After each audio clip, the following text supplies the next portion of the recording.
now we're on part 6 of the Heart Sutra. We're nearing completion of this project.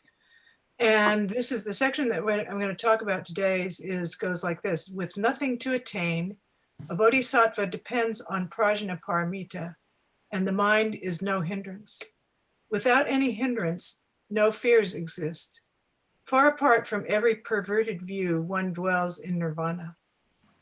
In the 3 worlds, all Buddhas depend on prajna paramita and attain unsurpassed, complete, perfect enlightenment. Now, as you remember, the last section concluded with the statement, no cognition and also no attainment. And now we see what happens when we find that place of no cognition and no attainment, which is when we find prajna paramita, the wisdom of emptiness that is liberation. Remember that the last section said no cognition, meaning no self, and no object of attainment, meaning no goal and no thing to get. And dropping our self-clinging, dropping our greedy getting, we just obtain pure presence. That's all. We just rest. We put our burdens down and we breathe. And we see that ourselves, that I, and everything that I experience is impermanent, changing, and utterly dependent on everything else. And we rest, and I rest in that. And that's what emptiness means. That is prajna paramita. And for a moment, there's no fear. Now, I think that we might all agree that our greatest and most fundamental fear at the bottom of everything that we're afraid of is self-annihilation, the annihilation of me, which is death. And for a moment in our practice, we dropped self-conception and abided in prajna. We're free and we're without fear and we're truly safe. We're just a flow of energy, a reality beyond gain or loss. We're born with nothing and we die with nothing. And so essentially we are nothing. So, but we have consciousness and we have a body. And so it sort of behooves us to ask, what am I doing? And in our practice, what we're doing is waking up to see what keeps us from the reality of prajna. And the things that keep us from the reality of prajna are what is referred to here as hindrances. And our lives are generally run by these hindrances. We fear that our desires won't be fulfilled. We think that there's only one way to live and we fear to lose it. We fear anything that threatens it. We try to protect and guard it with everything that we have. We're kind of like horses with blinders on because we have such a narrow view. And now this is inevitable because this is the human experience, but our work is to see that. And in that moment of seeing that, to let it drop, to let the walls down a little bit, to relax it, and to breathe more freely. Our desires, our ideas, and even our goals at times are hindrances to our freedom. And to see this, to really see it, to experience it, to experience in our body is what is meant to be far apart from every perverted view. And strangely enough, far apart is absolutely radically right here. Shohaku Okamura suggests that we create our own picture of the world based on our karma and experience, our causes and conditions. And he says, we're like a frog in a well. Somebody just disappeared. Ah, Al and Linda, they just disappeared again. So he says we're like a frog in a well. The frog can see only a small circle of sky, but he thinks he sees the whole universe. He can't see the walls of the well. He doesn't even know that they're there. That's how we are. We don't even know, in our ignorance, we don't even know that there are walls. But in Zazen, we let go of our thoughts and delusions, shining the light of awareness, like turning on a flashlight in the well. And suddenly we see the walls of our mind, and with great courage and determination, in the light of mere presence, we try to drop them. We make the effort to drop them just for a moment. And for that moment, we're a little bit open. It's a moment of prajna, very simple, very clear, very present, unencumbered. And when I was thinking about this talk, I remembered an experience that I had when I was taking a class in philosophy of mind at Fresno State in the 80s.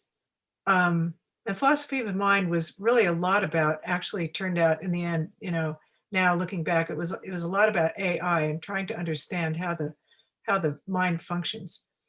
But I remember I actually, when I was studying it, I experienced this. I had this experience of a paradigm shift. I don't know if you ever experienced had this experience of a paradigm shift, where suddenly, in kind of a breakthrough experience, a sudden change of view, a sudden realization that destroys a long-held point of view, when you suddenly discard a set of preconceptions that you've held for a long time, and a whole different world opens up. That, I think, is the experience of prajna at work. But when we cling to them, then if we find a new paradigm and we cling to that and cling to these new conceptions even harder, thinking, okay, now this is really, really true, then we fall into the same delusion. And Prajna says, no thing and nothing that we can think of carries the whole of truth, including the precious Four Noble Truths and Eightfold Path.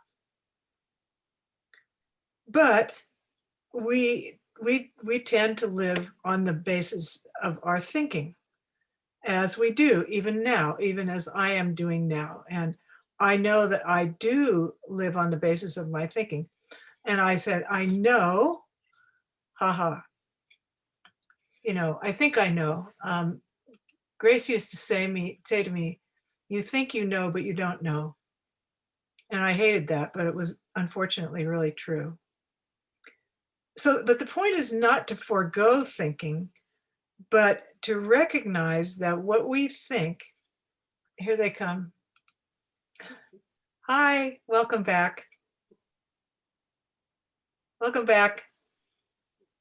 Anyway, to recognize that what we think is not the fullness of reality, and at least to try to be open to that possibility, to be open. And once that we accept that thought is only part of our life, fears start to dissipate a little bit. When we start to question the validity, the correctness, the truth of our thoughts, and recognize that it would be possible to actually discard them, begin to have an experience of freedom. And in freedom, it's an experience of no fear.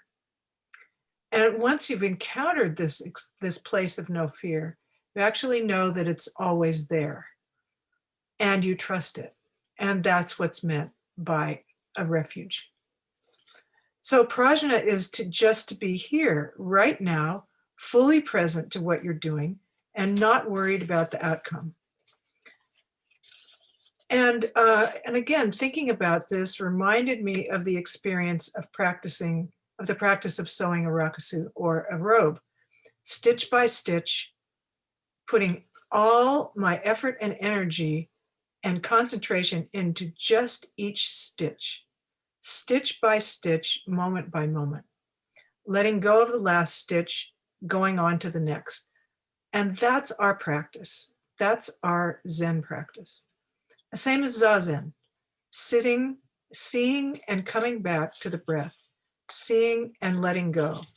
Hello to the in-breath, let go on the out-breath, and repeat. And if we take our life like that, stepping into each moment as it arises, that is the continuation of our practice off the cushion. The three worlds that are referred to here are the three times of past, present, and future, where timelessness and emptiness abide. This is the abode of prajna. Right now, moment by moment, forever. Because there's no separation between our ordinary life in time and space and our liberation or nirvana or enlightenment. There's no separation between our relative related life and the absolute, or otherwise referred to as the unsurpassed, complete, and perfect. So the imperfect and the perfect complete each other. When we realize that the relative and the absolute are one, see and live them both at the same time, we're free, liberated, enlightened, saved. Now, I grew up, as I'm sure many people did, with a concept of salvation that was something that you got by behaving a certain way, and then you got a reward. And it was something that was separate from your, from your earthly life, from your embodied life. It was something that you got later because you had, fulfilled certain promises of some kind. But this is really a very different concept of salvation. It's really a paradigm shift. That salvation is immediate. It's right now. It exists concurrently with our ordinary lives, with the life that we live now. So, just going a little bit forward, I was going to read you a quote, and I guess I must have skipped over that part, but no, I haven't gotten to it yet. Okay. So Prajna is also called the mother of all Buddhas and is often personified as female. And this got me wondering, is enlightenment like being in the womb without self, completely one with life itself, non-thinking? I can't help thinking like that because I am a midwife by profession. Is all of our seeking just a longing to be back in the womb?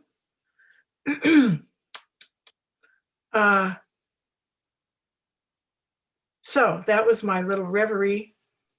And really, that's just another idea. Because really, it's much more complete than that. But it's not, this is another thing about how I was raised, is that I was brought up to think in terms of the physical and the metaphysical.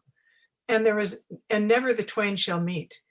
The physical was entirely different from the metaphysical. And this is saying, no, it's not. In fact, there is no metaphysical. There's nothing separate from the physical. That which we have conceived of as in sort of separate worlds, absolute and relative being separate, are actually not separate. So this is a quote from Dogen that Okamura cites.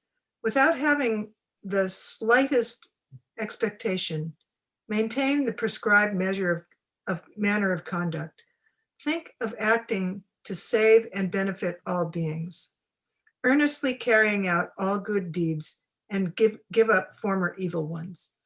So there's a bit of dualism in there.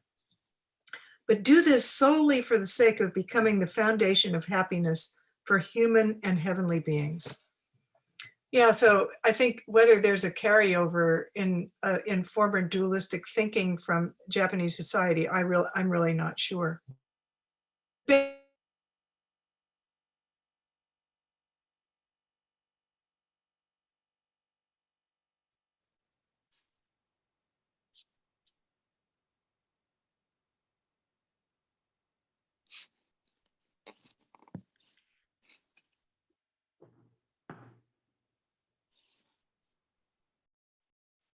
Did we all lose Mary Ellen, or is it just me? I lost her. I lost her. Yeah, I did too. Just checking. She'll probably be back.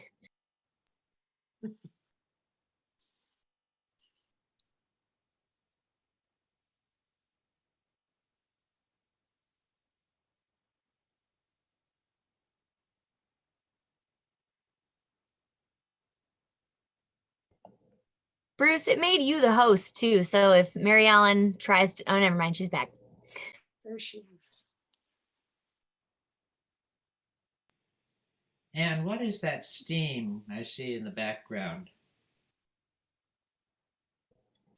It's a vaporizer, like, because it's dry and I have a sore throat. It is indeed steam. I hope you get over your sore throat soon.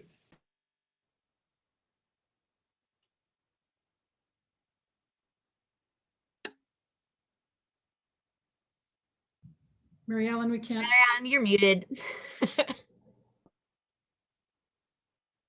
Okay, so to continue, in AA, the slogan is show up, tell the truth, let go of the outcome, free. And then we would say, to continue that, free even of the aspirational Four Noble Truths, free of freedom, free of any concept of freedom. So this is our koan.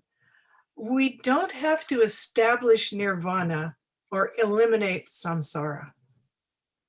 No establishment of nirvana and no elimination of samsara. So this is our koan. This is the koan of Prajnaparamita and what it really means. So I'm going to say, I'm going to read you this other quote. This is from Wang Po, a 9th century Tang Dynasty teacher. The master said to me, all Buddhas and all sentient beings are nothing but the one mind, besides which nothing exists. This mind, which is without beginning, is unborn and indestructible. It is not green or yellow. It has neither form nor appearance. It does not belong to the categories of things which exist or do not exist, nor can it be thought of in terms of new or old. It is neither long nor short, big nor small, for it transcends all limits, measures, names, traces, and comparisons. It is that which you see before you. Begin to reason about it, and you at once fall into error. It is like the boundless void which cannot be fathomed or measured. The one mind alone is the Buddha, and there is no distinction between the Buddha and sentient things, but that sentient beings are attached to forms and so seek eternally for Buddhahood. By their very seeking, they lose it, for that is using the Buddha to seek for the Buddha and using mind to grasp mind with a capital M. Even though they do their utmost for a full eon, they will not be able to attain to it. They do not know that. They do not know that if they put a stop to conceptual thought and forget their anxiety, the Buddha will appear before them, for this mind is the Buddha, and the Buddha is all living beings. It is not the less for being manifested in ordinary beings, nor is it greater for being manifested in the Buddha. So good luck, and let me know how it goes.